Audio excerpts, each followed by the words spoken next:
Ohayo gozaimasu, watashi wa namae wa Shenkai desu. So that's actually how people in Japan greet each other. That's actually about half of my Japanese vocabulary, so it's actually quite a wonder of how I could survive in Japan for the last 10 days or so. So today I'm also wearing a Japanese themed t-shirt. I don't know if you can see it very clearly, but this is actually a one-piece t-shirt. I just wanted to change things up a little bit, make things a little bit more fun, and also make things a little bit more interesting for today's video. Actually, this is also an interesting thing. I actually got this merch, this one called Eustace Kit. It's also in the One Piece show. I also got this as merchandise from Japan from the claw machines, which is just a very nice coincidence in that sense. So in today's video, we're going to talk about the best things that I did in Japan. So let's get into that video right now. So one of the most exciting and fun things that I did was to go and watch the sumo wrestling matches in Tokyo. Let's go through some of the rules and the rituals first before showing you the live footage that I took of the sumos wrestling each other. So it was held at Ryogoku Sumo Hall, or commonly known as the Kokogikan Arena. So forgive me if I'm butchering the names a little bit, but this was actually a group tour that my girlfriend booked for us, which was really nice. The whole group consisted a total of, I would like to say, around 10 to 15 people, and it was led by a Japanese local, and he could speak very good English as well, or rather English that you could understand. So he gave us a short briefing at the beginning before the start of the sumo matches to tell us more about the entire event and the rituals that they do. So all the things that we see online or in the shows or TV, it's like you see them doing, but you don't really know why they are doing or what they are doing. So the good thing was that while this whole thing was happening,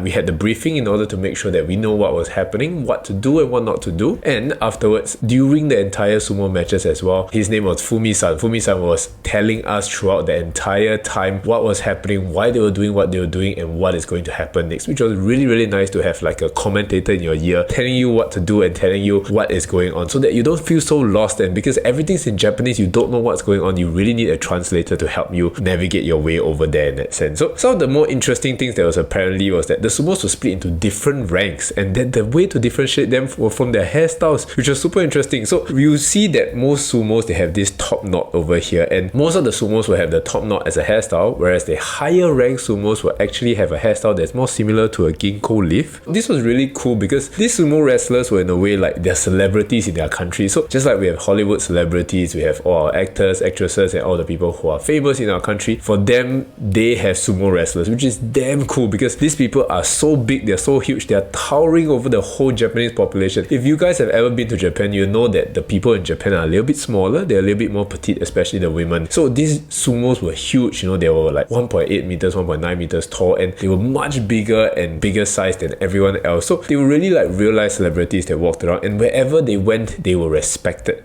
So in this way, you can see who belongs to the middleweight sort of sumo class and who belongs to the highest rank sumo class as well. So the sumos also perform different rituals before they wrestle in the ring. It's very interesting because they have 4 minutes to prepare in the ring, and they'll be seen throwing salt around into the ring to purify it. They will also then do a series of iconic sumo stamping that you have seen before in the TVs or online or videos or anything like that. But the point of that was to ward off evil spirits. And then what they do is they're both going to stand in the center of the ring, and they will synchronize their breathing. So at that moment, you will hear total silence where everyone in the audience is also holding their breath because they're just waiting for the sumo to start wrestling each other, and then the wrestling begins. So the rules are relatively simple. You either push your opponent out of the ring, or you make a particular part of their body touch the ground, and then you're the winner. So these are both videos of my favorite sumos, or rather they were the higher ranked sumos, and you can really see that they are a lot cleaner and a lot stronger than the rest. So this first clip over here shows these two sumos.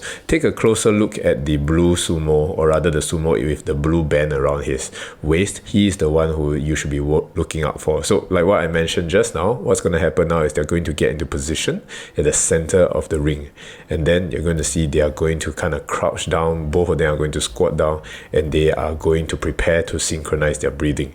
So the moment they synchronize, then they start hitting each other, they start pushing each other. So you can see this guy very quickly, he pushed him out of the ring just like that. He was so fast, so quick. That is how it ends. It's so quick. And then now we can go into the second sumo match. The second sumo match is actually a little bit more interesting because it wasn't as clean, or it wasn't as sure as everyone else. The judges actually had to come out to really debate who they should decide as the winner. So let's see the second one. You see both of them are preparing very nicely at the center of the ring. they're really getting into position, finding that very nice footing, and then now they're going to that squatting position. Once they synchronize their breathing, bam, that's where they start pushing each other. It's also very close. He looks like it's going to push him out, then boom, they both fall down at the same time, and this is where they will start to debate the situation of who is going to win the game itself, or who is going to win the match itself. I think for this particular match, the person who hit the floor first was actually the sumo in black, if I'm not wrong, and the winner was actually the green one. Let's watch that back again. Let's see.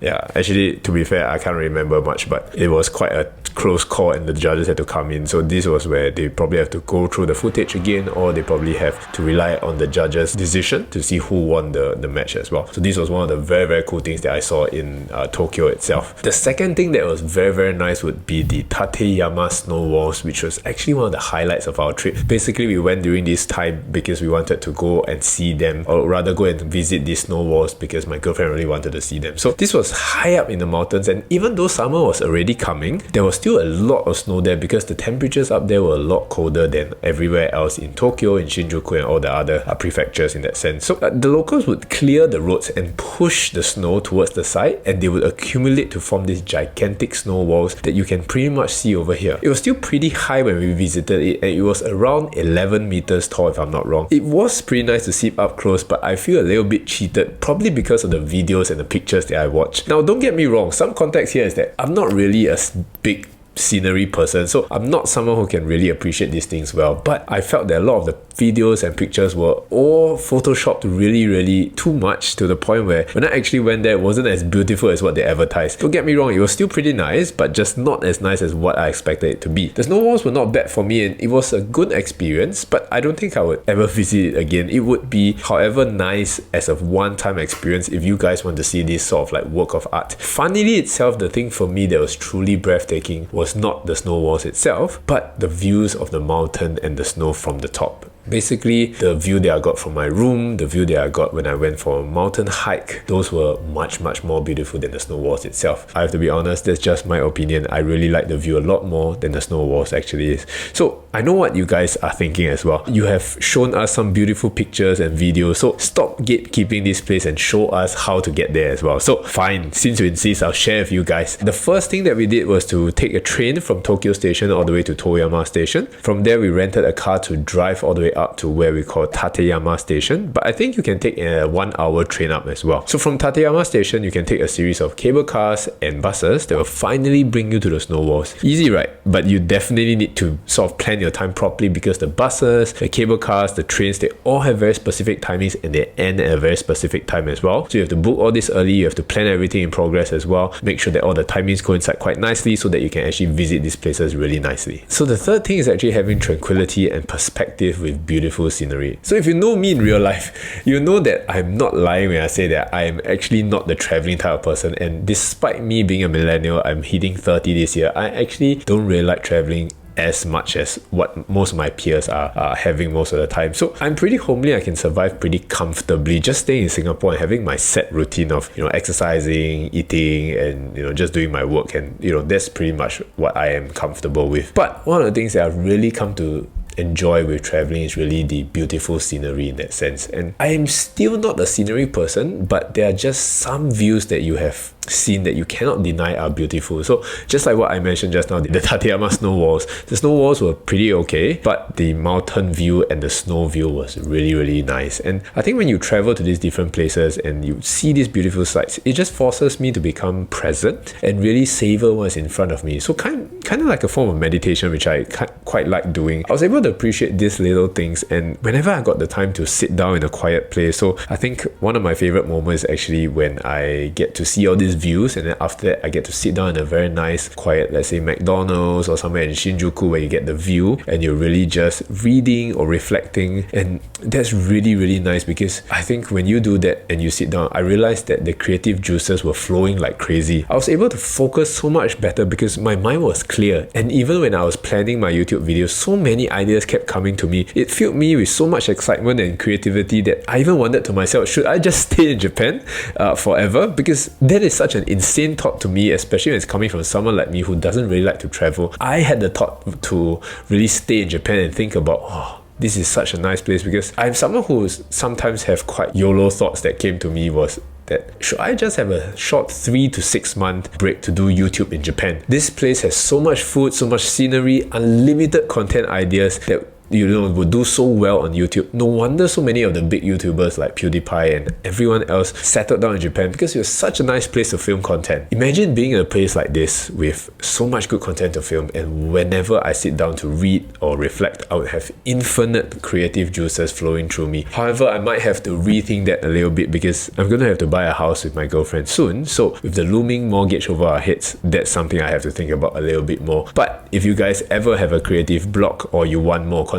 for your channel, I would definitely recommend traveling to Japan or any of the other countries. I think what happens is that for a lot of times we can really get caught up in the hustle and bustle of life, especially when you're in Singapore. Things move really, really fast, and sometimes if you are not aware of things, they can become a little bit too stressful. Things can move a little bit too fast for you, and you can't slow down and appreciate the things that are right in front of you, and you can't be present for a lot of the things. So I think the way that this traveling helps is that it kind of brings you away from that environment, and the beautiful scenery sort of frees your mind and allows you to be present and stress-free, so that you can truly be at peace and create as freely as you want, and not be, weighed down by all the worries of our everyday lives. I think that's one of the beautiful things about traveling, which I have come to appreciate a little bit more, and hopefully, maybe, I don't know, maybe, I'm crossing my fingers, I don't know if I'll ever love traveling, but it's one of the things that I'm starting to appreciate about traveling. So I must thank my girlfriend for pulling me off my ass and going to travel all the time. The next best thing that I did in Japan was also to have my first omakase in Japan. So this is honestly my first time vlogging, so I might look a little bit awkward in some of the pictures and videos. And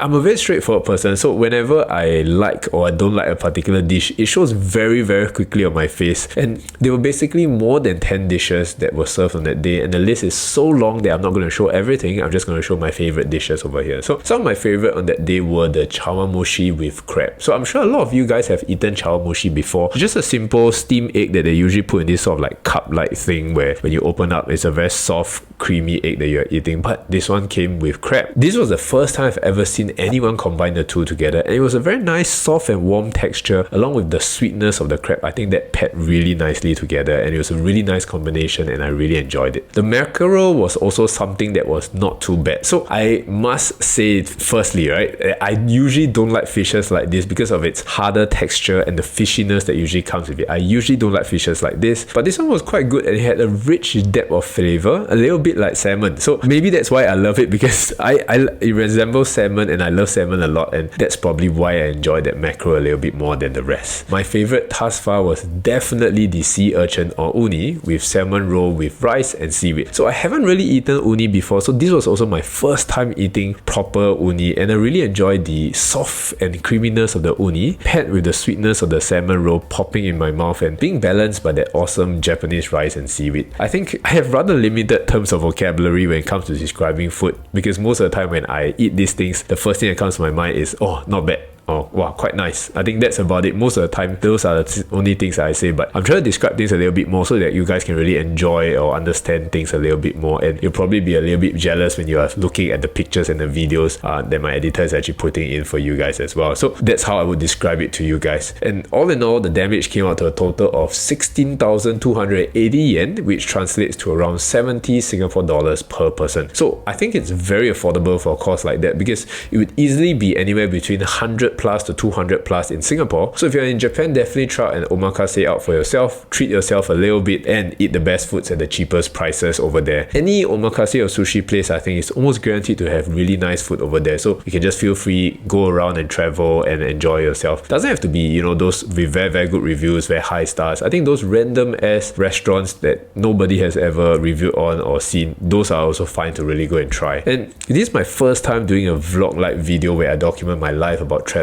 to Japan in the last 10 days or so. Let me know what you guys think about this video in the comment section down below. If you enjoyed this video here, then you'll probably enjoy this video here on how YouTube changed my life with less than 500 subscribers. Thanks for watching and have an amazing day. Hopefully, I'll see you guys in the next few videos. Bye bye!